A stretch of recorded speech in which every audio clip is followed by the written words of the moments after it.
और साथ ही इसराइल के ऊपर भी, तो ये इतने सारे फ्रंट कैसे निभाएंगे? सारी तरफ से रिएक्शन भी हो रहा है। तो ईरान ने अपनी तन्हाई का बंदोबस्त कर दिया, और आपने देखा कि कितनी तेजी से उन्होंने उनकी क़यादत को साफ कर दिया है, रहबर समेत। तो ये मेरे ख्याल में ईरान की तरफ से ये जो हिकमत अमली थी, शायद उसका सोच ये होगी कि जनाब अगर हम इतना एकदम से आग लगा देंगे पूरे खित्ते में, तो लोग कहेंगे वो जंग रुकवाए जाएं, जंग रुकवाए जाएं।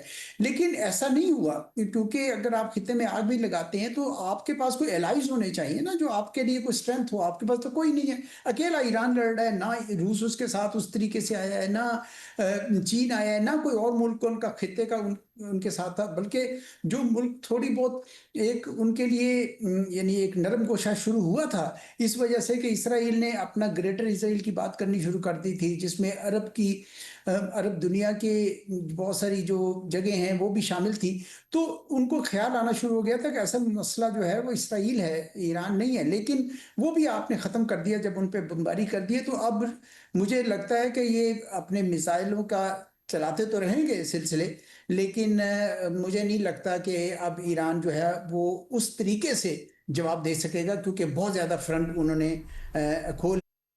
बहुत सी एक्सपर्ट ओपिनियन भी आपकी तरह ही एजाज चौधरी साहब ये है कि शायद ईरान को इतने ज़्यादा फ्रंट्स एकदम से नहीं खोलने चाहिए थे, क्योंकि कुछ इनमें से वो ममालिक हैं जैसे कि सऊदी अरब, जिन्होंने बड़ी ख़िलाफ़ थे इस पूरे आइडिया के अमेरिका के कि ईरान पे अटैक किया जाए, और उन्होंने ये बात भी की थी।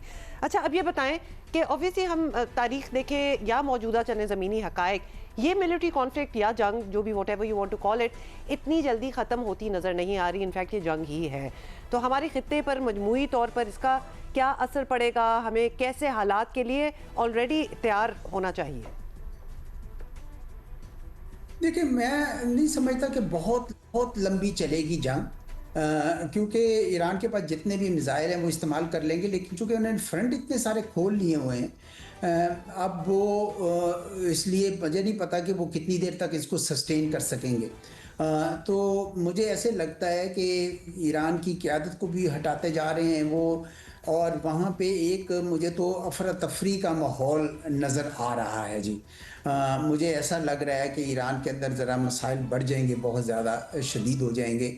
और अगर ईरान की हुकूमत गिर जाती है या कमज़ोर पड़ जाती है, तो भी इस खित्ते में एक बहुत ही कशीदा सी सूरत हाल बन जाएगी। वो अमेरिका और इसराइल तो नेचुरली उसी रास्ते पे चल रहे हैं कि जिस तरह इराक़ पे किया था या लीबिया या और जगहों पर, उसी तरह ईरान में भी कर दिया जाए। अगर अफरा तफरी आती है तो भले आती रहे, उन गरज है।